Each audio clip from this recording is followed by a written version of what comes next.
Hey guys, welcome back to another episode of Journey into the Profession.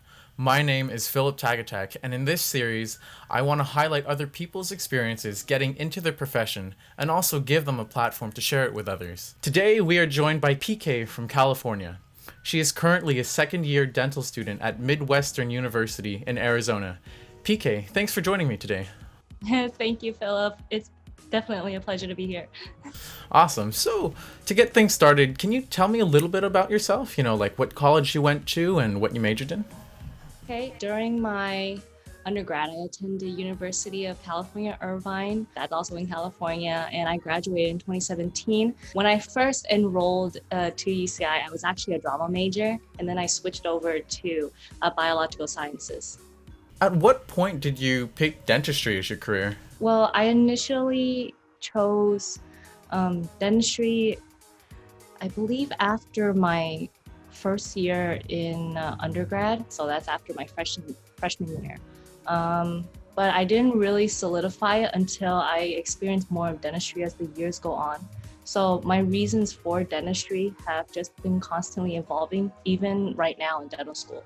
Can you elaborate on that? Like what has evolved? It's more of my reasoning of staying in dentistry. So Mhm. the first time I was interested in dentistry, I thought about my past in terms of my experiences in dentistry. So the one thing I remembered is going into ortho because I was a patient myself. I had to get braces, and I spent, I believe, like 3 to 4 years with braces. So I got to get along with the people over there, the orthodontists and the staff. So I really got interested in knowing the little nuances there, or well, the little things there. So like the instruments or the things that they use or how they look at my teeth and how they shape it. So that was something that I was really interested in. And so over time during my undergrad years, I got more invested in dentistry, and then I ended up not only shadowing, but I also got to work as a dental receptionist at an office after I graduated. And over time, I just realized that it's not only those little clinical stuff in dentistry, but it's also how I talk with patients or how I get along with patients or work with them. It's those tiny little things that I really like about dentistry. And plus, since I'm also, most of my life, I've done a lot of artistic stuff. Okay. I kind of see that dentistry is another outlet for me to express dentistry. Or express my artistry, sorry. That sounds like a fun journey. So speaking of getting into dental school, what was the hardest thing about getting into dental school for you? What was that process like? Cool. So I actually applied for 2 cycles for Okay. dental school. So it is pretty difficult for me to apply for dental school, but during my first year, my main reason was just getting interview experience. So I didn't heavily emphasize on that, but I focused more on my application during my first year. But after my first year, I realized that there is both the interview and the application I really need to consider. So during my second year, I had to focus on how I could improve on how I spoke with people, and also how I can improve better on my application, just to make it a little bit more different or show like my growth from my first cycle. And I think the most difficult thing, and I think this is very common for people who apply for multiple cycles, is that is the stress and the worries and anxieties that you get from not getting accepted, and just wondering like, what is your future going to be like? So it's been during my second year, even though I gained more confidence and more experience on how I do my interviews or applying for my application, Mhm. you always have that in the back of your mind, which is like, am I going to make it?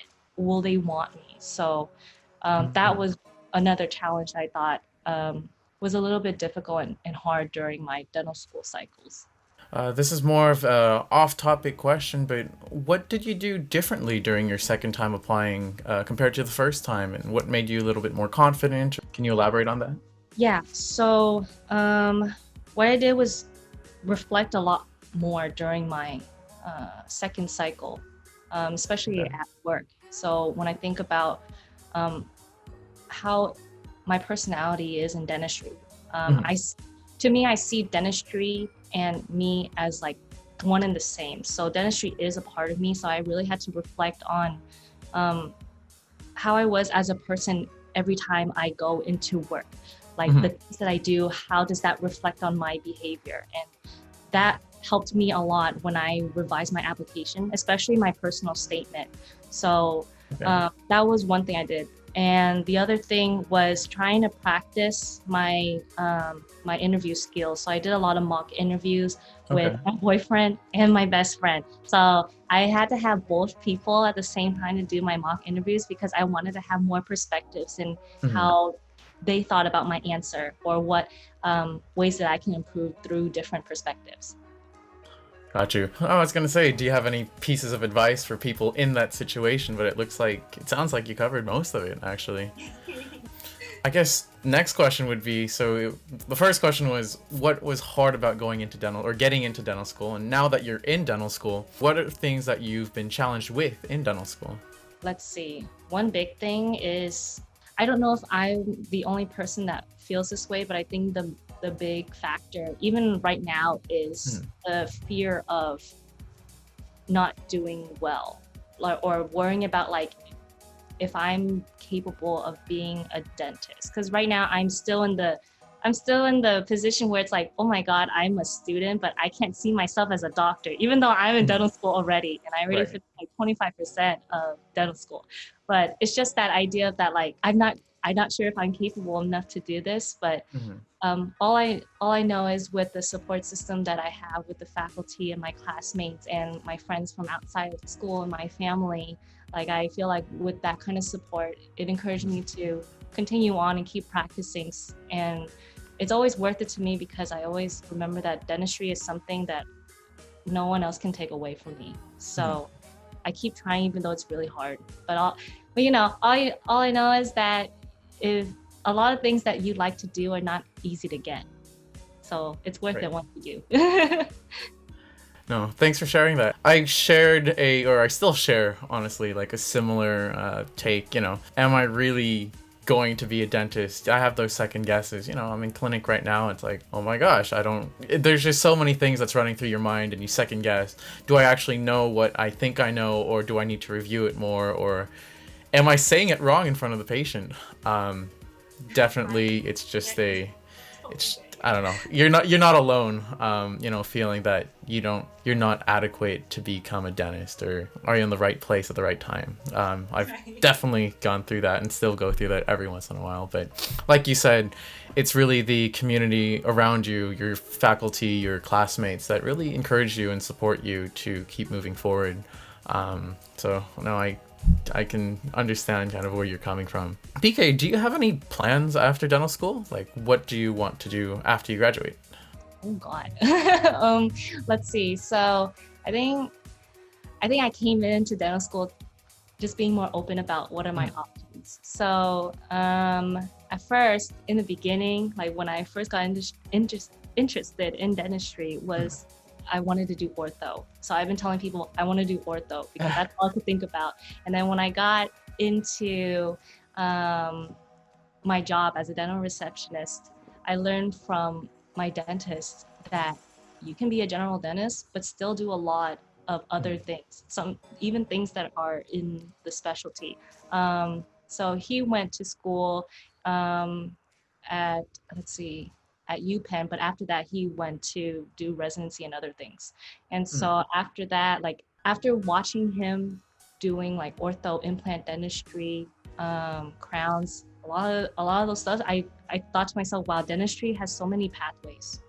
And as a person, I know for myself, I really like doing a lot of things at once, and I want to do something that expresses my artistry. So I thought, okay, this is it. I want to do dentistry because I can do a lot of these things. So when I came into dental school, I wanted to just learn as much things as I can, so that maybe one day if I get to create someone else's smile, I can do with all the types of things that I've learned. So that's why I wanted to do dentistry. But other than that, going along with like doing a lot of things, I have a few options in my head, which is either I go back to California and I help the dentist that I worked with because he has a lot of expertise and I wanted to learn more from him. The other option is working in other states. I don't know. That's something that I also had in mind. The other thing is I also love teaching, so I might work at an office somewhere or a clinic or a corporate dental office, and on the side go teach at a school. And I mean, even right now, I'm currently an academic liaison, so it's kind of like going back into my tutoring vibe or like helping people with their classes. And also during my spare time, I like to help pre-dental students or any student that's applying for grad school, like maybe med, get into the schools that they want to go. I just like doing the teaching stuff. Sounds like you want to do a bit of teaching, but then you're kind of having door open still because I think there's just so much opportunity, and to narrow it down to one or two things in dental school or during dental school is kind of hard to do, in my opinion. I feel like you'd miss out on a lot of opportunity, but who knows what's the best way to go about exploring these different options. Well, I still get that. Like I thought to myself, do I really want to narrow down to one thing? And I think it's just over the time, like learning about dentistry, I just realized that maybe I don't have to do one thing. Maybe I can do a couple things or a lot of things. I'll keep my options open. Two more questions. Do you have any advice for pre-dental students trying to get into dental school or who've gone through a similar process? I know we alluded to the question before, but do you have any other advice for them? I think this is just for both pre-dental and current dental students. I think it's okay to go at your own pace. A lot of times in this world, like we're so adjusted to doing things fast paced. But what I've learned is that everyone has their own pace in life. So sometimes you might see people who are, what you consider is ahead of you, and you feel like, oh man, can I even reach there? But sometimes you have to remember what you've already accomplished and where you are right now, and that if you really wanted to do something, you will eventually get to where you want to be. But you should always go at your own pace. So if you want to go fast, you can. If you need to go slow, go ahead too. But overall, go at your own pace, and eventually you'll get to where you want to be. That's an awesome piece of advice. Someone was telling me, when you go into dental school, everyone's running their own race, and don't look around at what other people are doing. Just focus on yourself and focus on finishing your own race. It doesn't matter if the first place guy finishes first, if you can't even get off the starting line. You got to focus on yourself and just know that you're running your own race. I completely agree with that piece of advice. And last question, this is more of an open question. Do you have anything you'd like to share that you haven't had the chance yet? Let's see. Oh, okay. So when you get into grad school in dental, or or in my specific case, dental school, you're going to juggle a lot of things in life. Okay, your classes, your sim clinic, your fun time, your sleeping time. Okay, so every day you're going, at least to me, every day you're going to sacrifice at least one thing. If you're going to study something, you might sacrifice a little bit of sleep. Okay, or you might sacrifice a day to just say, I'm not going to do anything. I'm going to hang out and do what I want. I want to go have fun, treat myself, okay? So you might want to, it's kind of like a balance and a sacrifice. That's what I think. You'll always know that you're full of a lot of things, okay? There's a lot of things you need to do, but sometimes you just have to take that day where you need to just balance one thing over the other, and that's okay. That's totally fine. Okay, well, I think that's a really... I just love how genuine that answer was. Anyways, thank you again, PK, for joining me today on the next episode of Journey into the Profession. Guys, thank you again for watching the channel. Be sure to like, subscribe, and comment. And so be sure to follow PK on Instagram. Until next time, we'll see you guys till then. Bye.